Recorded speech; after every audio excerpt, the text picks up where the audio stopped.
Welcome to the Center for Strategic and International Studies. My name is Kimberly Flowers. I'm the director here of our global food security work, as well as a program called the Humanitarian Agenda. When I look out in the audience of these events, I always see faces I've seen for years and faces that I've never seen before. So I'm going to do something a little different. Raise your hand if this is the very first public CSIS event you've ever been to. Wow, welcome. Raise your hand if you have been to about 5 CSIS public events before. How about 10? How about 20?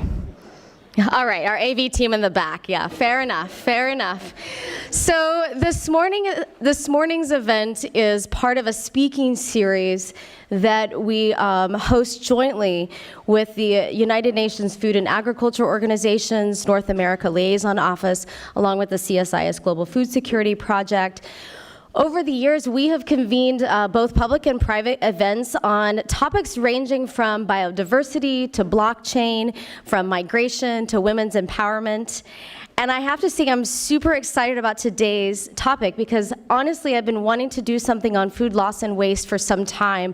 So it works out quite nicely that the topic of the FAO's latest State of Food and Agriculture report, we hope you got a copy coming in. If not, let us know. We'll make sure you get one.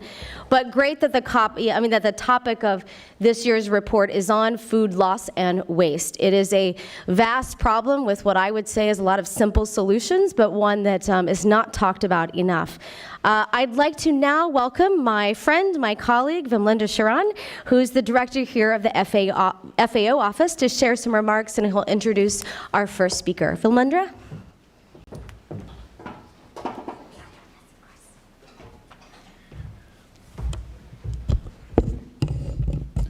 Morning. Thank you, Kimberly, and a big thank you to CSIS for partnering us for the last 3 years and hosting these events. Also, a big thank you to the Danish Embassy and Ambassador WISBORG, who is here with us today. We established a relationship with the Danish Embassy when we met the previous ambassador, Ambassador Lose. And we did some events around food loss and waste, and your kind presence here today is definitely cementing and taking that relationship further. So thank you very much for being here. We also welcome and thank all the panelists who are with us. So you'll be hearing through them the country stories. So we have Lana Soares will give you the American side of the story, while you have SYLVAIN from France, who will tell you how the voluntary aspect compares with the legal aspects of putting out a legislation for food law, which France has done. And to mix and match all of those, we have SYLVAIN from the World WRI to give a researched academic perspective to the whole thing. It's an interesting topic for us because food loss and waste is something which, by our gut, by the understanding of English language, we all think we know about it. But when you read the report, you'll understand that there's a very nuanced aspect to food loss and waste also, because not everything that you do to reduce food loss and waste actually there are trade-offs between the various objectives that you're trying to achieve.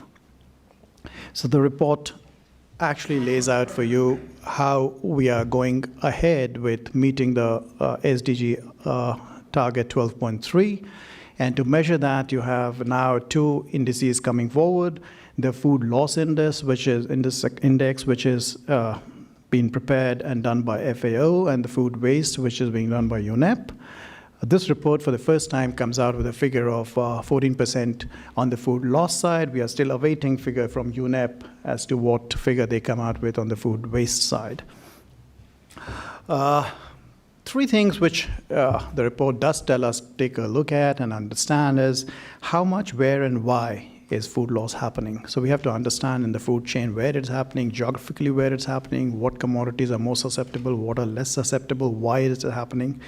But we also need to be clear on what we are aiming at, the objective which we want to achieve through reducing food loss and waste. Is it just food security? Is it the environmental impact? Is it the economic impact? So those aspects need to be clear, because only based on that can policy prescriptions come forth. The third aspect which it tries to talk about is how do the measures that we take, how does that impact the objective that we are trying to achieve? So these are three important aspects of food loss and waste, which we really need to understand. The report does build an incremental argument. It talks about the business sense of the whole thing, where a private sector, if given enough information and if given enough incentives, will try and reduce food loss and waste so that their profit margins or their incomes increase. But then it goes on to talk about externalities, where there's an economic argument which is more than just an individual, it's a society, and how there are societal gains, whether it be economic advancement, whether it be food loss, global food security and nutrition security, or whether it be the environmental aspect that we're talking about. So these are equally important. It's going to be a very interesting 1 hour, 1.5 hours. Like every economic theory and every economic research, there are obviously caveats and assumptions in this report. So I urge you to really read the report in full and not just walk away with the figure of 14% in your mind. You must understand how that figure is coming, what are the assumptions, what are the caveats which the report does lay out. I don't think there could be anybody better than Maximo himself, the lead technical hand who has prepared this. Under his guidance, this report has been prepared to take us through the findings of the report and make us understand how the report has been developed. Maximo, for those of you who do not know him, most of Washington does know him, but those of you who do not know him, is now with FAO. He's our ADG, Assistant Director General, looking at EAS, the economic aspects of, also described now by our FAO new DG as the Chief Economist for FAO. Before joining FAO, Maximo was the ED at World Bank, representing Peru and a host of other countries, and before that he's also worked with IFPRI. His passion, I'm told, is poverty alleviation, and also understanding policies, especially in the institutional, infrastructural, and technological part, which can alleviate poverty around the globe. So without further ado, let me welcome Maximo to take us through the findings of this report. Thank you.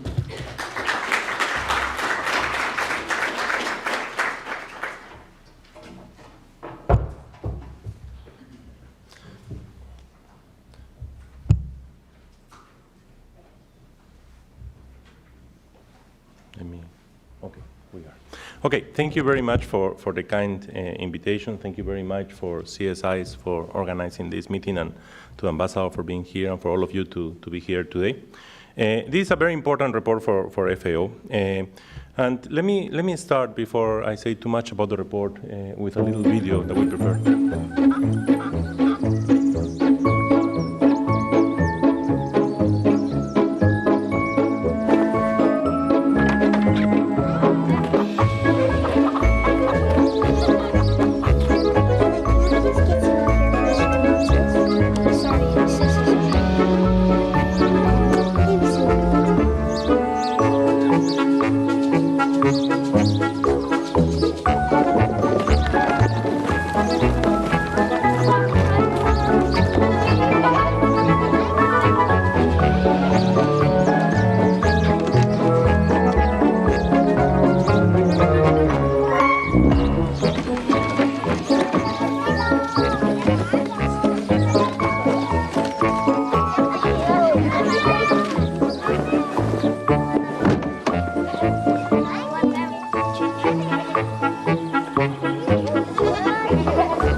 This little video, we discuss a lot the importance of it, and why we do it with kids is because we know there has been some evidence now that kids could influence the behavior of parents. And this video right in this moment is being mainstream in many of the schools in the world. We are doing it in several languages. And we also have developed a series of videos of youth where they explain the problem by itself. So again, FAO is trying to join all the efforts that are already existing in trying to tackle this issue. Now, what is this report and why it's bringing up? In 2011, FAO raised the awareness of food loss and waste by producing the number of 1/3 that everybody knows, and that really creates significant awareness of the importance of what is happening in terms of food loss and waste. Since then, the issue has gained an increased attention and also became part of the SDGs. It's the SDG target 12.3, which is calling for food loss and waste reduction, and it has a specific target for waste. In losses, it just referred to the reduction of losses. But now that we know of the importance of food loss and waste, what we wanted to understand is a little bit more about the details of what that third meant and how we can decompose it, and why it's so important to decompose it in these two indicators. So today we are talking of an indicator of food loss index and indicator of food waste index. It's really important because we need to target how to resolve the problem, and the players and the stakeholders in each of the different elements of the food loss and of the food waste are different. And we need to find and try to understand what is behind it and where are the hot spots where we can reduce food losses. So what this report tries to do is try to understand all that and trying to give more detail on the information. So as a result of that, we will have a new number, of course, for the food loss index, and I hope soon, with the support of UNEP, we will have the number for the food waste indicator, waste index that we are calling today. But the goal is to try to find ways to better achieve SDG target 12.3, and that's where we are aiming towards the achievement of this report. Now, what are we bringing in terms of the definition of food losses, which is extremely important? We did, together with other colleagues of CERE's 2030 initiative, I was involved in a review of around 7,000 papers on the topic of food loss and waste. That's the advantage of having machine learning and artificial intelligence. You can do that faster today. And what we found is that in a significant amount of these papers, the definition was completely different. So everybody was using his own definition of what losses meant, and what even they confuse a lot waste and losses. So what this report is trying to do is to come with a very clear definition. And the definition for food loss is basically from the post-harvest up to the wholesale included, so before the retail. So from post-harvest up to the wholesale included before the retail. And food waste is from the retail up to the consumer. UNEP will work on the food waste index. We are working on the food loss index. Now, given that we capture from the post-harvest to the wholesale market, there is a lot of spots in the value chain that we need to look at. Even the post-harvest result could be a consequence of what is happening in the pre-harvest and even the production side. And that's something also that FAO is looking very carefully. So what we want to bring now is this clear definition that will help us to better understand the problem, and that allows us to come with a very concrete number and allow us to understand where the problems are. Why? Because it's central that we all are benchmarking a common definition. If not, many of the studies don't say the same thing, and you will see later on in my presentation how the range of the measurements of losses and waste vary across country and commodity. Even within the same region, the same country, and the same commodity, you will have an enormous variance of what it has been measured. And when you look at the papers and you try to understand why the differences, is basically because of the definition. So our urge, and this is consistent with WRI, what they have been doing, they have a huge initiative on this topic too. So our goal here, together with our partners in this report, is to try to come up with clarity of what we mean by food losses, okay? So that from now onwards, when we refer to it, we are very, very stringent in assessing the importance of the definition so that we have a common indicator, and which will allow us to track what is the evolution and the performance of this indicator over time. Now, what is the number?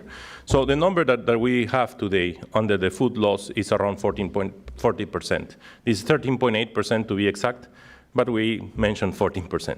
Now, this number will vary substantially region by region, but essentially, at the regional level, we will have estimates, as you can see here. For the case of Central Asia, the numbers could be better, but for the case of Sub-Saharan Africa, it's also over the 13.8%. And also we have an issue in North America and Europe, which is mostly because of Eastern Europe, and especially most on the size of West.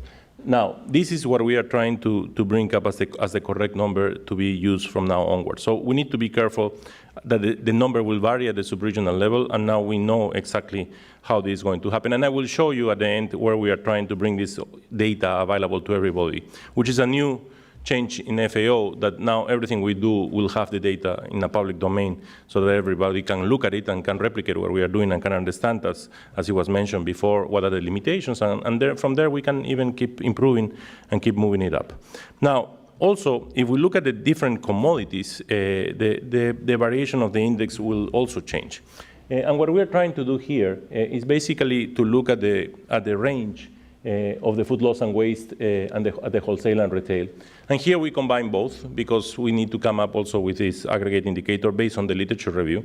So what we're doing here is taking advantage of this enormous review and trying to figure out what are the different levels that we find at the different types of commodities. So you have cereals and pulses, and then you have also fruits and vegetables as an example. The vertical bar that you see there is basically the median of the indicator for the different types of commodities for the different regions. So the orange there, the lighter one is the Central Asia. Then you have the red one, which is Eastern and Southern Eastern Asia, Northern America, and Europe, and Sub-Saharan Africa. Now, this is the median, no? So it's the median of the distribution.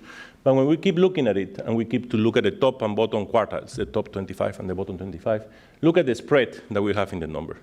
Even if we look at the variance, look at the variance that we have, for example, for Sub-Saharan Africa, for the case of fruits and vegetables. So that's exactly the point I was referring before. This is based on the literature. This is not the number of the 13.8. This is based on what we have as an evidence in the literature in all these papers that we have looked at, and what is the range that we are observing in terms of food loss and waste in the market. So it's very important, again, as I mentioned before, to find ways in which we reduce this amount of indicators, because most of them, this huge variance is explained because of this wrong different definition in each of the different ways it was measured in the past. Now, why is this so important, and why we want to work and to put a lot of emphasis from now onwards? Of course, there is a lot of effort already happening because it could help to improve food security and nutrition. So we need to find how, especially at the producer side, we can improve and reduce the presence of food loss. It reduces natural resource use, water, land, but also emissions, greenhouse gas emissions, and it could also improve productivity and economic growth. Because if we are able to produce more efficiently, of course, we were able to have more labor available to do other activities. And these are linked directly to many SDGs around the board. Now, why is these three dimensions so central? These are exactly the dimensions of the food system approach. Because it's not only increasing productivity or reducing loss to have more food available, it's also to be more sustainable in terms of natural resource use, and it's also to be more sustainable in terms of reduction of emissions.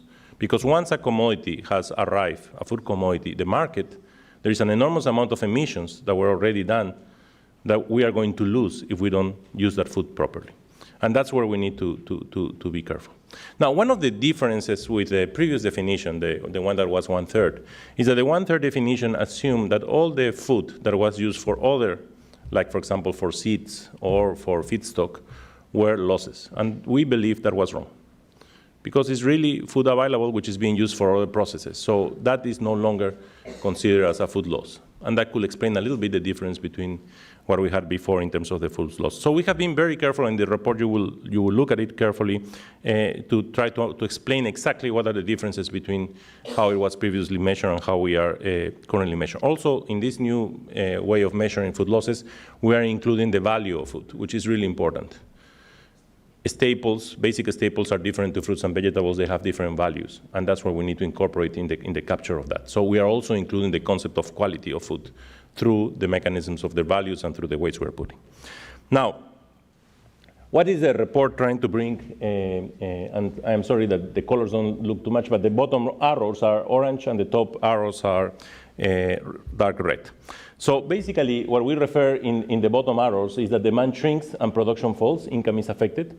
So, and in the red arrows, what we are saying is lower prices, more disposable food for all. So if I am able to touch food losses at the beginning of the value chain, okay, that will benefit the producers. It will allow us to use better the natural resources, and then it will move up in the value chain. So the earlier I go in the value chain, the better it is for food security issues, because it will allow more availability of food.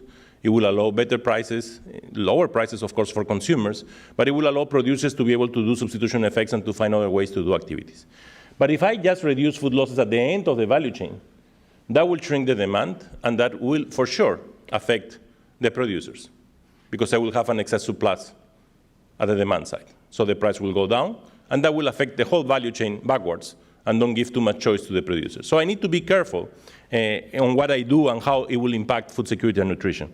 So, for example, in countries where I am more food insecure, what I would like is to have interventions at the beginning of the value chain, because that's where I will increase the availability of food to farmers and to consumers that will allow us to have a better response. But when I am at the end of the value chain, like in developed countries, my goal is basically to reduce food waste, because that's where I will get a bigger impact in terms of reduction of emissions, for example. Because all that commodity that moves across the value chain already has accumulated this level of emissions that I want to avoid losing, because it's already an investment. So this is very important to understand, that the policy that I want to tackle is different depending where I am in the value chain, and the results will be different and the effects will be different. That's very important. And understanding the hotspots and where the losses are occurring mostly will help us enormously to target the interventions and to be able to move forward on this. And we are working also with the World Bank and others, with IFPRI, to try to find ways in which we can tackle this in the best possible ways, and with WRI. But that's essential to understand where the losses are occurring and what will be the different impacts. And let me give you a very simple example. If I am a farmer, okay, and that's the macroeconomic approach, the individual approach, here I have farmers, and these farmers are doing an investment to reduce losses. The reason why they were having losses in maize was because of aflatoxins. Okay? So this is a fungus that we know creates cancer to the liver, and also we have some evidence that it affects stunting. So you are producing maize, all of you produce maize. They decided to do an investment as small farmers and to reduce the presence of aflatoxins. And the way to do it is basically to dry properly the maize and to store it properly. But to be able to store it properly, you need to dry it at a certain level of humidity. If you don't put that level of humidity, it can even be worse when you put it in the hermetic plastic bags, for example. On this side, I have the same farmers, and they don't do it. Okay? So you invest your money, your little capital, because you were told by FAO and the World Bank and everybody else, do this investment, do this change, and you guys said, no, we don't believe these guys. And then I am the market, and you come to sell it to me. And I don't differentiate the price between aflatoxin-free maize and regular maize. So then what you do next? You throw me rocks and you throw me out of the town, because nothing happens. So how I can force you to change your policy to create this investment to reduce losses if the market is not recognizing in their standards what is aflatoxin-free and what is maize with aflatoxin? So this brings up the point that the individual effect is very important and not necessarily consistent with the aggregate effect. So this idea of the invisible hand doesn't work too well. Because the invisible hand is saying that if everybody at the individual level optimizes, then I should get an optimal at the aggregate level. But if the policies are not working properly, and we are not giving the standards in the market and the price premium for the effort you are going, then you won't implement the policy. And that's what we try to do now. We try to understand the whole value chain and what is need to be done to be able to achieve these results. And the same applies when we look at the reductions, as I was mentioning before. This is basically showing for the different regions what will be the reduction in the case of emissions, depending where I do the reduction in losses. And as I was referring before, the biggest impact will be at the end of the value chain. That's clear, at the consumption part, at what we call the waste part. Because all these commodities has accumulated a set of emissions across the value chain that I'm going to lose if I waste them and I don't use them properly. So that's very important to be able to understand and to be able to take into account when we do these policies. So the report puts a lot of emphasis in these types of different interventions. Again, the dark red ones are environmental sustainability, and the orange are food security and nutrition objectives. On the dark ones, which are at the top, basically what we are saying is that we will gain more in terms of policy, in terms of reduction of emissions, plastic reduction, if we do the interventions at the end of the supply chain, at the waste side. But we will gain more in terms of increasing water quality and reduce water scarcity and preserving land if we do it at the beginning of the value chain. And then, of course, that will create more income and will allow farmers to make different choices. But if we do it at the end, that could affect the prices of the will, of course, benefit the consumers through prices, but could affect the producers because of the reduction in prices. But I could also improve the quality and nutritional content at the end. So how I design my policy objectives and how I combine them is very important. Now, again, one thing is to think on today what is happening, and this is what this is reflecting, is a static view of where I'm going to reduce the losses. But for sure, if I want to avoid problems in the future, I have to look at the whole value chain. No? What I want is to avoid products moving to the end that won't be consumed, and therefore reduce the emissions that I'm going to do. So it's very important to understand what policy target you have and where you need to do it in the value chain to be able to achieve the results that we want to achieve. Now, FAO at this point have generated these improved estimates on food loss, and there is a portal that I will give you the link at the end that shows exactly all the information that we have collected. You can look country, commodity, you can do all the sums you want to understand the data that we are handling at this point. We are doing a huge effort to improve the way data is collected. There is a huge still data gap. And you know, people say, okay, but that's very costly. Sure, but in this case, it's very, very important to understand where the losses occur. So we are working with all our country partners to deploy the best possible data collection process that will allow us to identify the hotspots, and we are already piloting that. We are working with several partners on this. This is not FAO alone. We are creating a coalition so that the data is collected not only through the public sector, but also through the private sector, but with very clear standards, a very consistent definition, as I explained before. And finally, FAO will assist countries to identify these critical losses points, and we try to bring private sector also to be able to minimize those critical losses points. We think it's essential for us to take action. We want to comply with the SDGs. And what we are doing is, as I told you, all the data is available in that website. I don't want to make the click because it will take longer, but you can click into it, and you will see all the data available that we have. Our job right now is to change the way we act to be more effective. We have an instrument, we have an index now, a clear index with a clear definition. We will be able to track over time. Every time we will keep improving in the quality of the information in that indicator of losses. UNEP will focus on the waste indicator, but that will allow us to be able to track carefully the performance of all the different interventions that are being happening today in terms of reduction of losses. So we will deploy a portal by countries. We are starting with 53 countries. We will be tracking exactly what is the performance of the evolution of the food loss index every year indicator so that we can assess how things are going at the aggregate level on the different interventions and policies around the world. So we hope that this could be useful. This could bring some accountability, not only to FAO, but to all the players. And we hope that this will help us to create a big change in terms of access, of reduction losses, and of course, waste.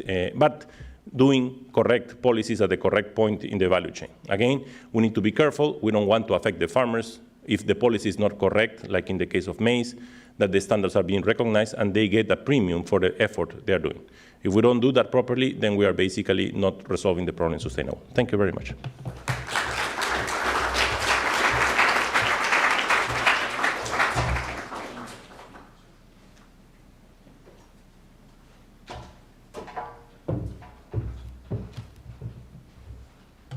Thank you so much, Maximo. Wow, we got a packed house. This is great. It's now my pleasure to introduce the first female ambassador of Denmark to the United States, Ambassador Lone WISBORG. She has 25 years of experience with the Danish Foreign Service, and this is her 4th diplomatic posting. Here at CSIS, particularly our project on prosperity and development has had a long-standing relationship with the Danish government. But today, I'm very pleased to announce that the CSIS Global Food Security Project is also partnering with the Danish Embassy. We're going to be looking at the issue of antimicrobial resistance, something we've also looked at with the FAO partnership. So more on that in 2020. Ambassador, this summer, I had the honor of visiting Denmark for the first time. I moderated the World Food Summit there. It was an event organized by the Danish government. It had about 250 people from over, I think, 44 countries.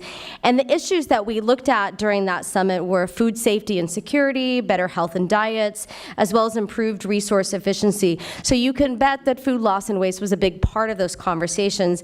And I have to say, throughout the event, I was honestly impressed and really could see with firsthand that the Danish has really committed to a more sustainable food system. For a long time, Denmark has been a global leader on these issues, including on climate change. In fact, and I'm sure she'll probably talk about this, they have some of the most ambitious greenhouse gas emission reduction goals in the world. They've also integrated about 50% of their renewables in their energy systems. And I don't want to, again, say too much. She'll probably cover this, but in terms of food loss and waste, they've had a remarkable reduction, about 25% over the last 5 years. And they actively work on these issues and fund projects and think about how to conduct campaigns to educate their consumers. So we here in the United States, we have a lot to learn from Denmark. So please welcome me, please join me in welcoming the Ambassador WISBORG. Thank you.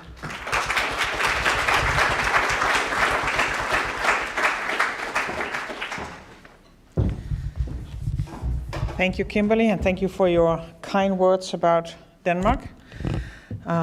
Ladies and gentlemen, today we face a global paradox.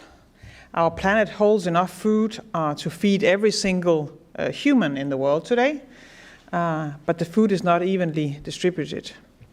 While countries like my own, Denmark, have plenty of food, other countries suffer from hunger and malnutrition. We produce and consume food like never before, yet more than 1/3 of food produced today is lost or wasted or throughout the whole supply chain, from initial agricultural production down to final household consumption. And furthermore, we have a growing world population that is expected to reach nearly 10 billion by 2050. This will require a 60% increase in global food production to feed everyone. And we must do so while safeguarding our natural resources and limiting the environmental impacts. So we need to enhance basically the understanding and value of food, and we need to work together across sectors and across geographical borders. It has become a matter of the global climate and hunger and malnutrition. But before I continue, I would like to thank CSIS and FAO for inviting me to speak on this important issue and for the work you do related to this issue. It's an honor to be in your company, and I hope our partnership will continue going on forward. I would like also to make a few remarks on FAO's very interesting new report. Maximo said a number of issues, but I think they're worthwhile repeated, some of the takeaways. As you said, Maximo, the report puts forward two separate SDG indicators, the food loss index and the food waste index, that will allow for more precise measures of how much food is lost at the different stages of the supply chain. And I think one of my most important takeaways from the report is exactly that food waste and food losses vary considerably from one country to another within the same commodity groups and supply chain stages. Also, that actions to combat food loss and waste can have varying effects on food security and nutrition, as well as on the environment. Thus, to reduce food loss and waste, we need to know where it occurs and where interventions will have the biggest impact. As you said, Maximo, low-income countries will likely focus on improving food security and nutrition, in addition to sustainable management of land and water resources. This calls for a focus on reducing food loss and waste early in the supply chain, whereas high-income countries with low levels of food insecurity will likely place the emphasis on environmental objectives, in particular reducing greenhouse gas emissions, and this calls for interventions later in the supply chain. The linkages between food loss and waste on the one hand, and food security and environmental impacts on the other hand, are complex and need to be fully understood. In Denmark, the food waste journey dates back to about 2006 and was initiated actually by the Danish Agriculture and Food Council, together with the civil society activist Selina Juul with her Stop Wasting Food movement. Today, reducing food waste has really become a national priority that involves all of society. In the Danish model, public-private partnerships and cross-sectoral cooperation are key. The new Danish government has pledged to reduce Denmark's CO2 emissions by 70% in 2030. This is a very ambitious target that requires working together across sectors and disciplines. And reducing our carbon footprint related to food production, consumption, transportation, loss and waste are central keys to completing this challenge. Furthermore, I'm very proud to say that the Danish food and agriculture sector earlier this year declared that it wants the Danish food industry to be climate neutral by 2050. And to achieve this goal, we will need universities with their knowledge, the state with its resources, and farmers with their adaptability and know-how. I would like just to highlight a few Danish initiatives on this topic. At the international level, Kimberly, you mentioned our annual World Food Summit in Copenhagen. This is a central forum for discussing food challenges of global relevance and for inspiring each other. It's a place where actions can involve and take place. At this forum, we have international political decision makers, leaders of the industry, experts, gastronomy frontrunners to meet to develop partnerships and solutions that can be turned into international, national, and local action. And as you said, Kimberly, the summit this year focused on 3 different themes: food waste, better information on healthy eating, and food safety. And all of these are relevant when we discuss how we can secure sufficient, safe, and nutritious food for the generations to come. At the European level, Denmark has for many years advocated a strong EU focus on reducing food waste, and we have, we seek to inspire ambitious actions to combat the challenges. We also play an active part in the European Commission's expert group on food loss and waste. The European Commission issued new EU guidelines on food donation in 2017, and we also played a very active role in that process. The Danish government has also launched a number of national initiatives. I'll not go through all of them, but I'd like to mention a few. And one very promising initiative is a task force of consultants called Food Waste Hunters. They help commercial kitchens come up with ideas of how to reduce their food waste. And the results so far is really remarkable. There's been an average of 42% reduction in food waste in these particular kitchens. We've also established a think tank to combat food loss and waste in Denmark and globally. The mission is to unite efforts and knowledge and to create new initiatives and come up with best practices. And actually this think tank is a great example of this public-private partnership I talked about, where we have representatives from the entire food chain, from farm to fork, as well as public authorities and the research community. They are all represented in the think tank.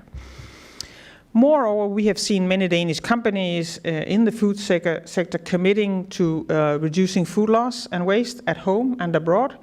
Similar to other countries, we have initiatives such as platforms where people can buy surplus unsold food from restaurants, cafes, supermarkets, bakery, etc., that otherwise would have been thrown up. There's, for instance, an app called Too Good to Go that I used to use when I lived in Denmark. We have supermarkets selling ugly produce at a discounted price.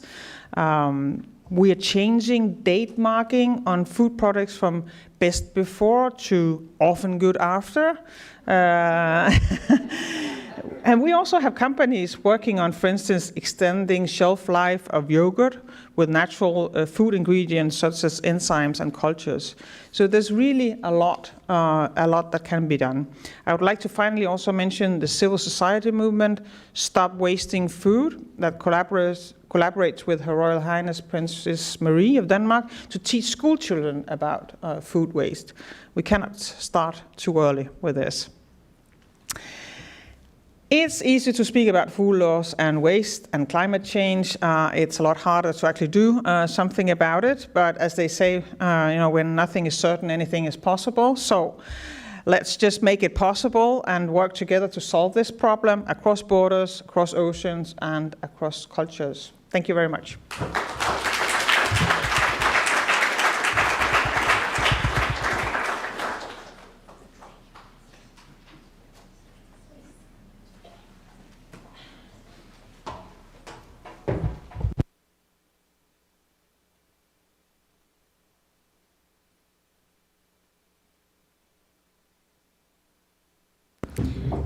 Thank you so much, Ambassador. You know, I have to tell you a story. Actually, before we get started, those standing at the back, feel free to come on to the front. We have several chairs here in the front row, as well as we don't need our chairs because we're on the stage. So come on up and feel free to take a seat.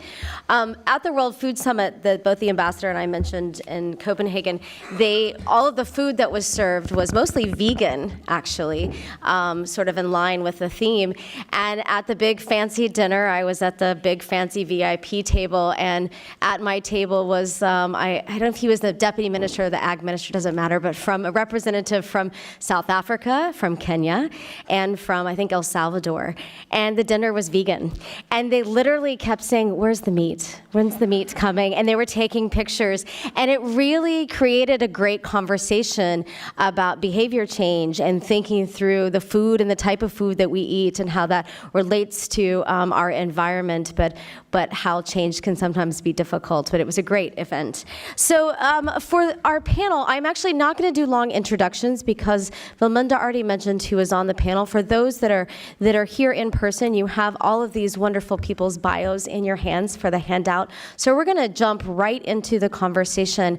And I actually want to start with you, SYLVAIN, because I'm curious, you know, the ambassador talked about how, I had no idea, a think tank was created to deal with this issue, but that food loss and waste is a national priority of Denmark, which I just think is remarkable. So talk to us from the French perspective. How do you look at this from the French government, and what are some of the things that you are doing to tackle this in your country? I think food waste is something very important in a lot of countries in the European Union. It's very important in Denmark, that quite always on environmental issues is really pushing very soon on the issues. Maybe for us it was 2009 we really started, but I would say that it's also a national priority in our country. We have national strategy, we have implemented, because we have French laws about it. We love laws, you know. I would say that from the consumer point of view, food waste is really something that's coming for two issues. The first one is environmental. It was said by the FAO and by Denmark. The other one is social, because we have food waste and we still have food insecurities, even in countries like in Western European countries like France. So it's very difficult to have both people that suffer from hunger and food that goes to the trash. So we've got a lot of private initiative, of course, including with the motors on food waste that were the food charities that really put a lot of emphasis on that. And regarding public intervention, the first thing we made was making a strategy, trying to have all stakeholders together. I think that's one of the major role of a public authority, to be sure that everybody is on board, the charities, the companies, the farmers, and farmers associations that were quite also pushing on that topic. Well, I can speak a lot about laws if you want in the details, but just to say what we wanted to do is trying to have just a few obligations, mainly on transparency, mainly of best undertaking things, to be sure that the companies, the food, the groceries, the institutional catering was just going on board, and I think that's what's going on now. From a legal perspective or a public policy perspective, is there one change that you have seen has made the greatest difference? Yes, I think just the idea, it was 2 years ago, we made for supermarkets the obligation to come up with a contract with food charities.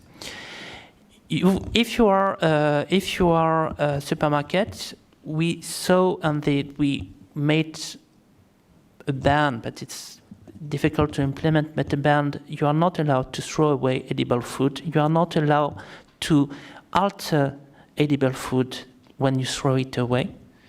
That's the first idea. And the second was you come up with an agreement with a food charity. We don't oblige you to have an actual agreement with a food charity, but try. And this obligation to try really changed the mindset, including because everybody was on board on that topic. It was bipartisan, or it was more than bipartisan. We've got more than two parties. It's more difficult for us.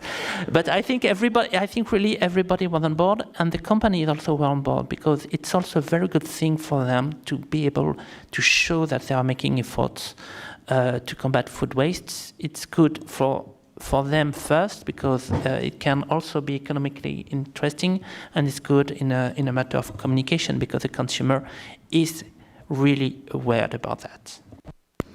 Hard to enforce, though, too, right? I mean, in the sense of, I'm going to move on, but just hard to enforce of telling grocery stores, don't throw it away, but it's hard to, because you're not going to be in the back seeing when they throw food away, right? Or maybe you are. No, we don't have one controller in every supermarket. We are not that, but we've got a lot of controls on food safety. And that's when you are controlling your food safety, you just look at what's done and the procedure for throwing away food, and then you can really show that. And just the publicity, because a lot of people look at the bins of their neighbors, so it also can be a way to be sure, including with the food charities, that we've got peer pressure, I would say. That's great. Thanks. Let's move on to Lana. Talk to us about the U.S. approach. I mean, we have a bit more of a focus on voluntary measures. So talk about some of the things that you work on EPA related to this, and what are some of the benefits and challenges of the U.S. approach versus the French approach, voluntary versus legal? Sure, thank you. In the U.S., we do concentrate on the voluntary incentive-based approaches. Last year, we worked with our other agencies, not only the Environmental Protection Agency, but the U.S. Department of Agriculture and the Food and Drug Administration, and we launched an initiative, the Winning on Reducing Food Waste Initiative, and we agreed to work together. And then earlier this year, in April, we launched a national strategy under that initiative. So we all agreed to work together voluntarily, and we also work with a lot of businesses and organizations. At EPA, we work with our over 1,000 businesses and organizations under our Food Recovery Challenge. And in 2017, over 648,000 tons of food was diverted through the initiatives of all of these participants and endorsers of this voluntary effort. We see them implement a number of different strategies throughout our food recovery hierarchy, which is focusing on prevention, and then feeding people, industrial uses, and then to composting, with the least preferred method to manage food waste as landfilling. But we do see a lot of progress and positive change with these voluntary initiatives, and a lot of success. And we have a lot of best practices posted on our website about all the different initiatives that all of these organizations and businesses have implemented. And we see those that have participated in our voluntary initiatives as examples to others that are in their sector. So that was the Food Recovery Challenge, and we also have business leaders that have mirrored our national goal to reduce food loss and waste by 50% by the year 2030 as our U.S. Food Loss and Waste 2030 champions, and they have made that public commitment too. And again, these are leaders in businesses that are showing others in their own sector what can be done, and all of the successful practices that have worked for them, and that makes it even easier for others in the same sector to take those same steps and initiatives. Is there a particular business that is one of the greatest leaders, or someone that we should sort of turn to as consumers that, or maybe other private sector could emulate? I could never just pick just one. You could say a couple. We have 25 2030 champions that are all great examples and leaders from a variety of sectors. In our Food Recovery Challenge, we have hotels, we have venues, we have grocery stores that are all doing different things. The easiest is to implement and start composting programs, and then also donation programs, working with local charities. And then the harder initiatives, the harder strategies to implement in these organizations and businesses is doing the prevention strategies and looking at the back of the house and seeing where they can, analyzing their waste and seeing what kind of strategies they can do to really be successful on the prevention side. Very good diplomatic answer, which will serve you for my next question, which is around politics, of course. So, in this current administration, it has not placed climate change as a high priority. So I have two questions around that. One is, you worked for years in this, working in this field. So do you feel constrained at all in the current administration to create great policies?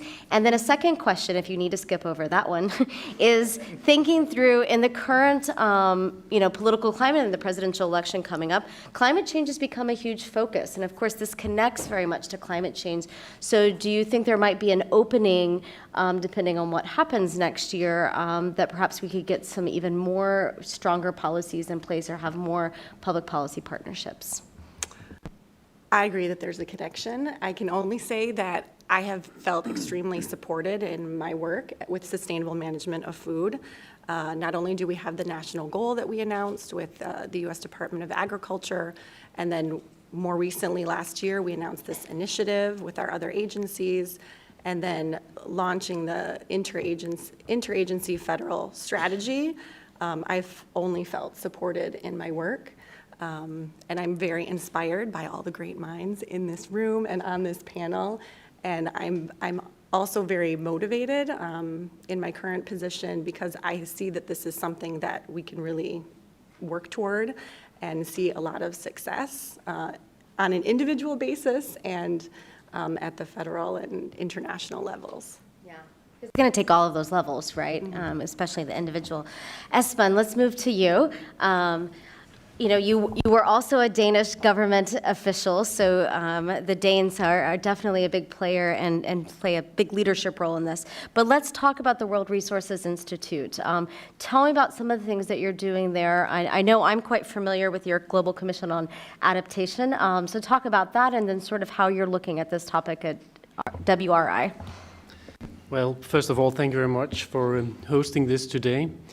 I think we need to take a step back and say that food waste and food loss isn't just a political or a social problem, but really a moral issue. And if we don't approach it with a moral approach, we really lose out a lot of the intent that can be when you change your habits. So if we don't get it into the moral sphere, it's difficult for us to really make the change that we need to see, just like when people stopped smoking and stuff like that. When we look into food waste and food loss from the perspective of the World Resources Institute, we push this agenda with numerous associates around the world. We work with FAO, we work with the World Bank, we work with UN agencies, and we launched a report in 2018 on how you can create a sustainable food future, where a lot of the recommendations are similar to what also has been issued today from the FAO. So when we look into food waste, we also see it as a climate issue. If food waste was a country, it would be the third largest emitter of CO2, which means that it is highly relevant not just to talk about this as a food issue, but very closely related to the climate issue as well. And I know that this is looked upon differently from areas in the world, but we look into a change in the world where we see how the climate affects the ability to produce food, especially in the sub-Saharan area and other places of vulnerability.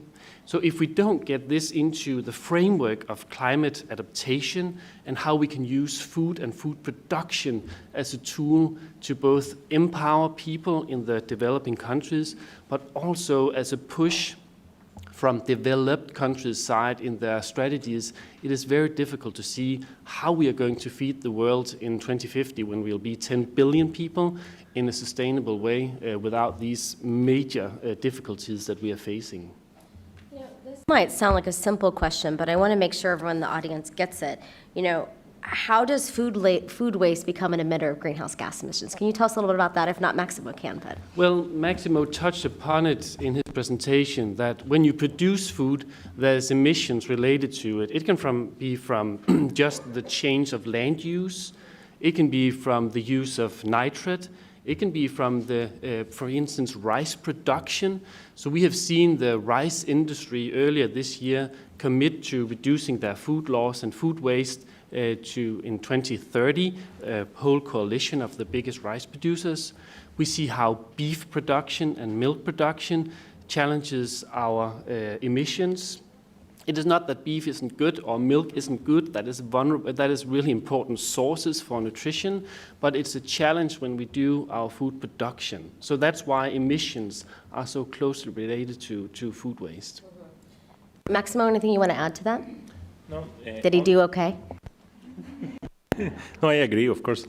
Only, I think it's important, and you mentioned it, to be very careful that that meat or milk creates a bigger level of emissions doesn't mean that we shouldn't consume it. There are regions of the world that clearly need it because of the micronutrients behind, and we need to make them have access to them affordable.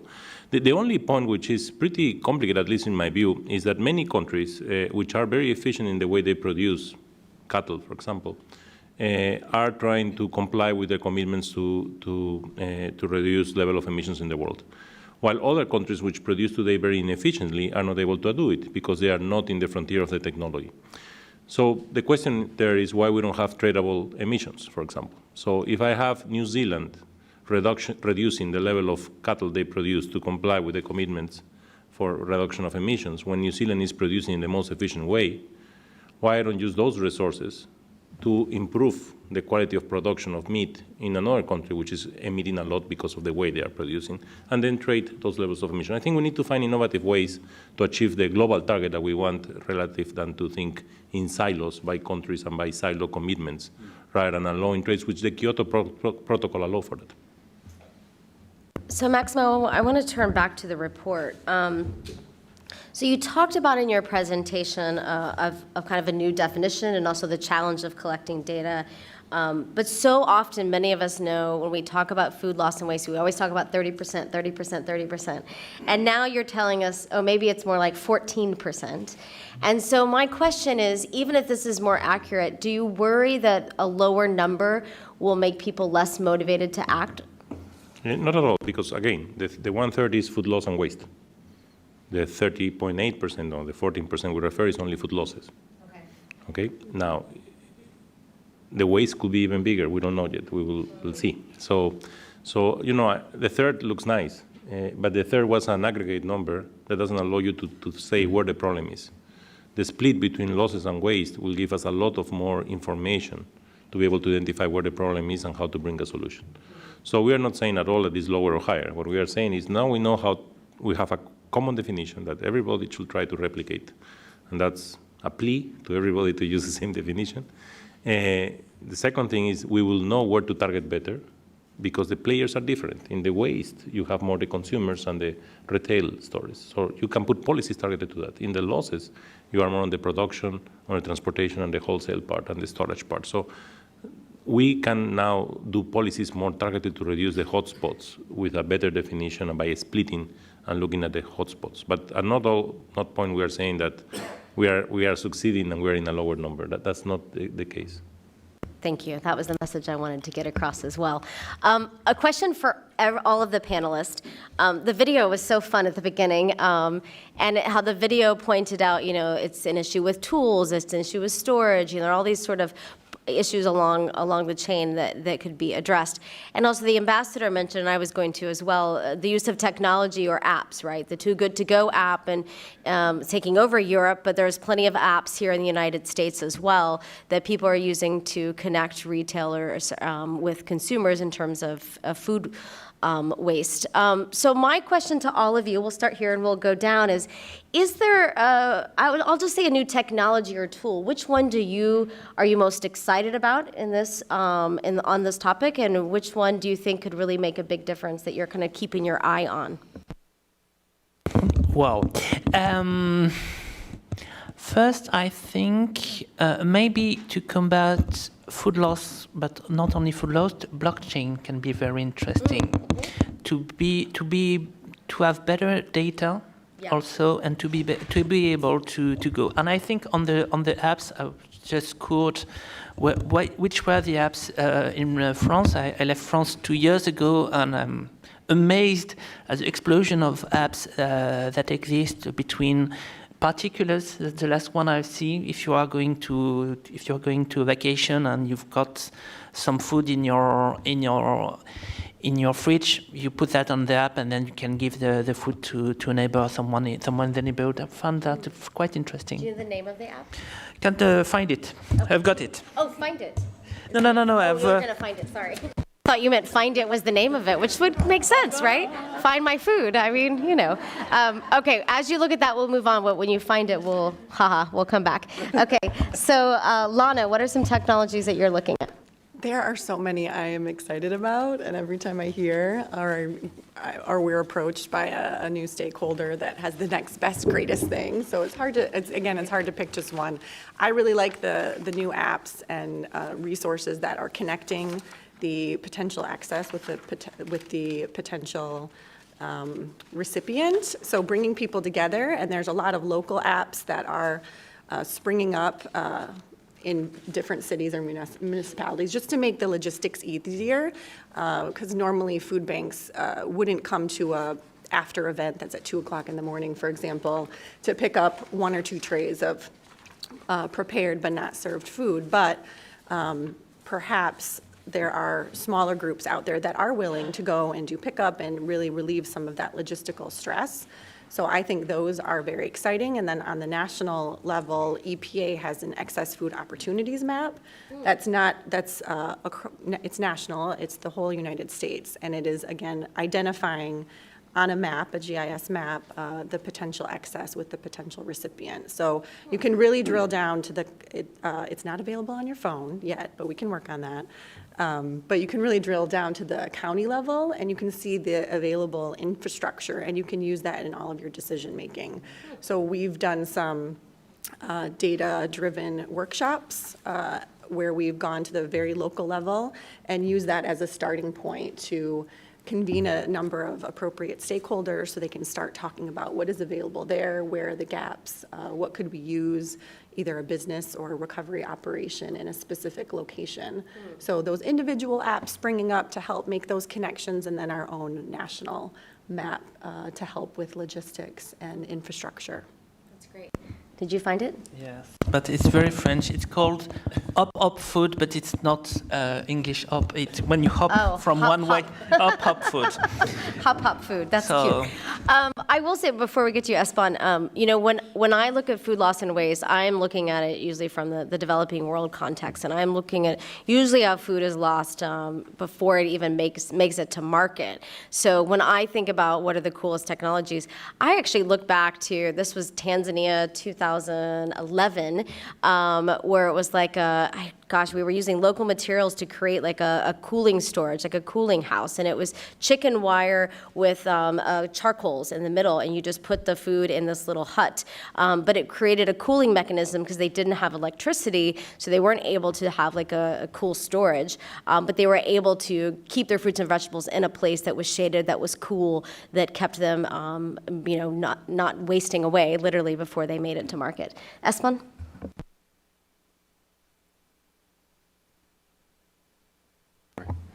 I think Too Good To Go app is one of my favorite. But then at WRI, we have developed a tool called the Office Food Waste Challenge.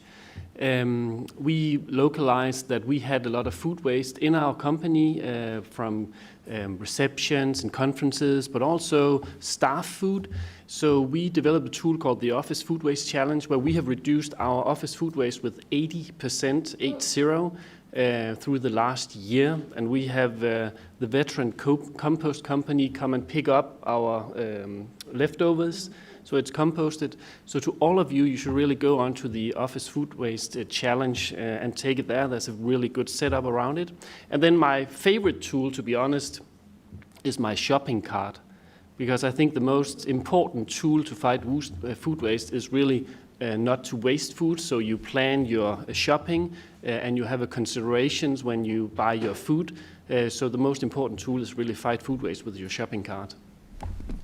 That's awesome. Maximo, your favorite tool or technology? So, up to now, most of them has been on food waste. No? You were the one that mentioned something on food loss. But let me become more on the moralistic side.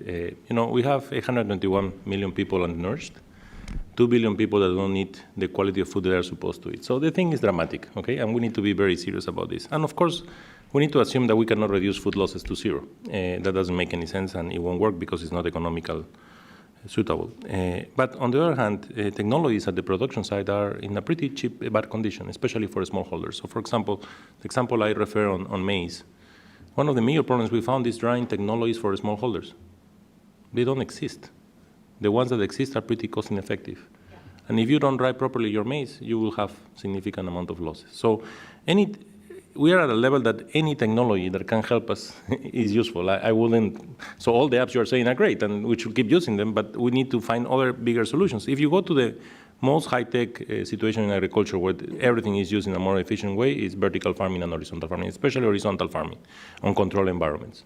But that requires electricity, requires access to potable water, and requires especially high-tech human capital. But that's the one that is using the water in the most efficient way, the soils in the most efficient way, and is reducing losses at the production level up to the post-harvest to the maximum. But you cannot assume that that will happen in developing countries too quickly. So that would be my choice in terms of technology. But again, I think it's important to understand that any app, for example, right now in many countries are not possible for one simple reason. Poor farmers don't know how to read and write. So forget about the connectivity, the electricity that they assume that they can pay. They even don't know how to read and write, and the level of illiteracy is huge. So we need to find ways that will help to resolve this type of problems. Thank you, Maximo. Let's go ahead and turn to the audience. Raise your hand if you have a question. We can go ahead and start here at the front with Dan. And then Carolyn, if you would come right up here, and then we'll get back to Russ and you can take your hands down. Please stand and please give your name and affiliation. We'll do a couple at a time, and you can either address your question, be brief to anyone on the panel or to all. Dan? Hi, my name is Dan Silverstein. I'm a private sector advisor. Mr. Torreo, you started your presentation with a short film. It was clearly designed for children, but it seemed to have wide application for anybody who would see it. In this context of talking about applications and tools, it seems to me like that could be a very powerful tool that emanates from the bottom up as opposed from the top down. What are you doing with this film? Where do we find it, and who sees it? Thanks. Thanks, Dan. To the woman right over here. Yes, go ahead. There's a microphone right behind you. Eilish, if you can give it to Russ, who will raise his hand. Yeah, right there. Go ahead. Thank you. I'd like to do two questions. Thank you for this great panel. The first one is, one thing I haven't heard today is the capacity for reabsorption of CO2 with regenerative solutions that include food waste as part of composting and just sustainable farming. So if you could all talk a little bit about that, carbon sequestration through reduced food waste. And the second one I'm just curious to know is, what have you personally done to reduce food waste in your own life? We are in a city where leaders are focusing on big changes abroad and everywhere in the world, but I personally focus on helping food waste reduction here with the DC Food Recovery Working Group and just at home. And it just seems to me that people are so busy to help outside, but that also keeps them to produce food waste in DC. So if you could just make a pledge or help everybody here, encourage them, what do you do to have a conversation started with your community? Do you give Christmas cards of the hierarchy pyramid of food waste reduction, or put it on your fridge? I'm not even kidding about this. What can we do to take our values that we live to the next level, which is creating this domino effect with the people around us? Thank you. Thank you so much. Russ, go ahead. See if it is on. What do you know? My name's Russ Webster. I'm chief of party for a USAID Feed the Future project called Business Drivers for Food Safety. Maximo, I believe you started to refer to this in your last comment, but I also wanted to emphasize that somewhere between production and consumption and the loss, there's also a great deal of foodborne disease. WHO estimates that about 600 million people a year fall ill from bad food, and about 500,000 people a year die from foodborne illness. I was really happy to see this index because it's an index that really starts to look at the whole system. World Bank is starting to do its Enabling the Business of Agriculture index, but it's really just about the production side. So I want to just continue to encourage you to develop this index as a policy tool. But I wanted to ask a question related to policy. I'm a firm believer that the private sector can find a way to solve some of this problem if we help them do that by making the right sorts of public investments. Oftentimes when we talk about an enabling environment, we're talking about the regulatory and policy environment, which is critical, and standards that go along with food practices and food processing practices. But one of the shortfalls that we have is basic investment that is helpful for all rural development, and that's basically roads and energy and electrification. So I wanted to ask whether you have plans going forward to maybe track some of the correlations between improvements in the index and public investments that are really vital for giving the private sector the opportunity with transportation to markets and energy to do the work that they need to do. And going forward, if you have some ideas about how you might track that and use it as a tool when you're talking to governments in developing countries about their investment priorities. Thank you. Thanks, Russ. We'll go to our panelists and we'll come back to the audience. So we'll get to you, Joanna, and others. Actually, let's start with Maximo about the film and then any other points you want to answer, and then we'll just come all the way down. Go ahead, Maximo. Okay, perfect. On the film, it's completely available. We want to translate to several languages. The whole concept of the film, so there was a lot of discussion if we should do it because it looks kids, so not necessarily will influence policymakers. But the belief is that if you look at the messages, they're pretty solid. No? So. And we also want to change behavior through kids, and we know that that works. I have working a lot on that, and I know we have papers with RCTs and all things that we know that that works. The important thing is that we need to massively distribute it. And in Rome, we already have agreed with all the schools. We are trying to push in other European countries. We would love to push it in the schools in the US, because the advantage of doing it at the schools is that you have a huge impact because it's cost saving. Everybody's in one location. Mostly schools will have access to computers, especially in developed countries and in many developing countries. So you can touch kids in a big amount, and then there will be your spillovers to adults. Not only to adults, but to kids, but also to adults through upward intergeneration. So please send an email to us. The video is available on the website of FAO. But if you don't get it, our local office can give you the video. And if we need translations to other languages, we are more than happy to work on that. Then on the question of reabsorption and CO2, so there is a lot of work that we are doing on soil management to be able to help that level, forestry, of course. But then there are many other things that FAO is working on, so more than happy to link you with the people working on that. Now, on our own life, so the video was one of the ideas that we have. We also have this sequence of videos of youth. If you look at my Twitter account, you will see all the youth videos, which has been also having a huge impact. And this is done for free. So we have a youth committee that we set up, and they do it for us. They basically take the content and they try to work with it in the best way that is approachable. So any way that we can achieve this is more than welcome. The food safety issue is central. I think is extremely important because, as you said, and we handle the Codex Alimentarius, as part of one of the entities that we host at FAO.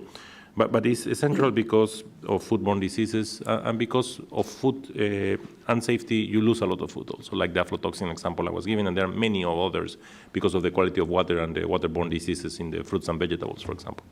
So I think that's something that we need to tackle. We are working very closely with WTO, especially on the trade part, but we're also working in our own entities to try to find ways to keep improving on the Codex Alimentarius, and to try to bring also all other elements linked to nutrition, for example, which is important. Now, on the private sector, that's really important for us. FAO now has a new initiative called Hand in Hand, which is trying to target the least developed landlocked countries, least developed small islands, and countries in food crisis, and countries which are less developed, large, but at the subnational level.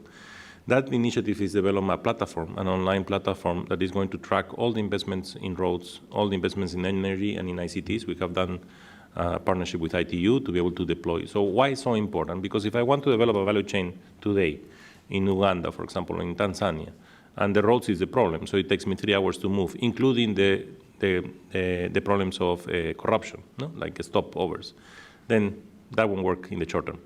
But if I know that MCC is building a road that will do that, like, for example, in northern El Salvador, you have an amazing highway that we need to use better, that was built by MCC. So if we know that the road is being built and will be ready, then we have time to deploy and then bring the system together, no? So because that will resolve a big problem that takes a huge investment. So we're trying for those countries, which are 53 right now, to try to let the countries know what is happening in their countries and so that they can coordinate complementarities of investment. And we hope just that information will help. It's amazing, but today you don't know over the space of the countries where the ODA is going and what interventions are happening. It's very difficult. So we're trying to do that, but that's central to create the needed complementarities. And we're also launching, together with the bank, WRI and Rabobank and the Netherlands, an initiative to do de-risking of private investments in the hotspots of losses in IDA and less developed countries. So it's another way of de-risking the investment of private sector, but showing to them that it could be profitable because the institutionality is there, the conditions are there, and there's something to work out. And finally, the standards are central. We don't have standards in many countries, and the private sector don't find it attractive to be able to do the investment to improve the quality of the commodity unless they have an international market already arranged. But that for local markets is really important. Yeah, at the World Resources Institute, we are 1,000 employees that work with climate, with water, with food, with carbon sequestration, as you asked about. We have established the Food and Land Use Coalition, where we look into how can you actually work with the carbon challenge within forest, within agroforest, within land use, and so forth. A part of the report I mentioned earlier on gives recommendations to how can you work with this as a country and also globally. So we have big programs within forest, within water, within food and ag, where we push this agenda and also develop tools on it in the sense that can be applicable for countries, but also for private sector. So that's a very important part of our work. And we believe in big coalitions around this. On the private front, well, as Kimberly mentioned, I was a cabinet minister in the Danish government, and I took the initiative to the World Food Summit, so I'm glad that you had a pleasant stay there. I think as a cabinet minister, as a country, you can push an agenda. We did it with education material. We did it with the World Food Summit. We launched grants that little companies could apply for so they could develop technology to fight food waste. But we also had the moral discussion in our country to push the Danes, both at a national level but also at a European level, to focus on this agenda. On my private front, I follow the Hildur doctrine. And Hildur was my grandmother that lived next to us on our farm. And she showcased us that you don't waste food when you cook. So I cook in my private home, I bake my bread, I don't eat processed food in general. I cook for homeless people on Wednesdays where we give them the food with them home when they leave the place. I try to be cautious about my shopping, not to buy too much, and I really don't like if I have to throw out food. So there's a lot of things you can do on the private front. When it comes to the foodborne diseases and that setup that was asked about, I like very much the approach of the World Bank and their climate-smart agricultural investment plans. And we from World Resources Institute side, also with our report, wants to push that as well, because looking into whole country setups where you look into infrastructure, digitalization, use of big data, use of all these technologies that have pushed farming in the developed countries so forward. We need to implement that at a developing countryside in sense of full country plans, where you also look into the environmental impact, the use of medicine in husbandry production, how you can create standards, as Maximum said, so you can actually export, for instance, into the European Union and follow those standards that are already there. So have these full country plans with investments that can push forward, so we don't just have these small projects around the world in developing countries where it really doesn't scale anything. That's a very important approach when you talk about food safety, food security, and delivering on sustainable food production. Anna, you have to mention what the hierarchy pyramid is that she talked about. I think you know a thing about that, yes? Our food recovery hierarchy, we don't have an image, but the upside down rainbow triangle, looking at those, focusing on the strategies at the top. We usually say top of the hierarchy, the prevention, and then feeding people, and then feeding animals, and then industrial uses. And of course, composting is a part of that hierarchy. And our Sustainable Management of Food team absolutely supports composting as one of those successful strategies, and one that we, even though it's a little bit lower on the food recovery hierarchy, it's something that is usually an easier strategy to implement, especially at a facility level or in your cafeteria or in your office workplace, to set up that collection of composting materials and then create that partnership with a local hauler to be able to take it and produce and feed those nutrients back into the soil through the process of composting. So we do have some information on our website. We work with the U.S. Composting Council and a number of other partners and local, someone mentioned veterans. Veterans Compost is one of our partners and stakeholders that we work with too. Some of the other issues, personal practices. We have a great food team at EPA. Some of them are here with me, and I take a lot of this work home with me and share it with my family. Sometimes a little more than they would like. But we also have a great team that is very passionate about this topic that does support a lot of the initiatives like compost collection at our office workplace, making sure that, we're Environmental Protection Agency employees, and you'd think that we'd all get it and it'd be easy for us to use this program, but it's even confusing for us. So we know that outreach and communication is really important when we go outside of our own workplace and outside of this group who already knows a lot about this topic. So we consider ourselves our own test case to see if that outreach and the signs are really communicating what needs to happen. In my own personal kitchen, I'm always bringing into the office and sharing with my family new recipes on how to use up my leftovers and different bits and ends that I would have normally thrown away a few years ago. But since working on this topic, I've had some more successful than other recipes that I've shared for everyone to enjoy. Some enjoy more than others, and some might have ended up in the compost, but we have to try. There was one I made last night that was not successful with the children, but we all have those recipes. So again, I take these practices home with me because I do agree that this is a domino effect, and we need to be the leaders and we need to be the examples and show everyone that this can work. It works for me. It's not too hard. Anyone can do it. And that's where all of my motivation comes from when I go to work every day, that this is something we can really do something about on an individual and a larger organization and business level. Simone, do you have anything to add?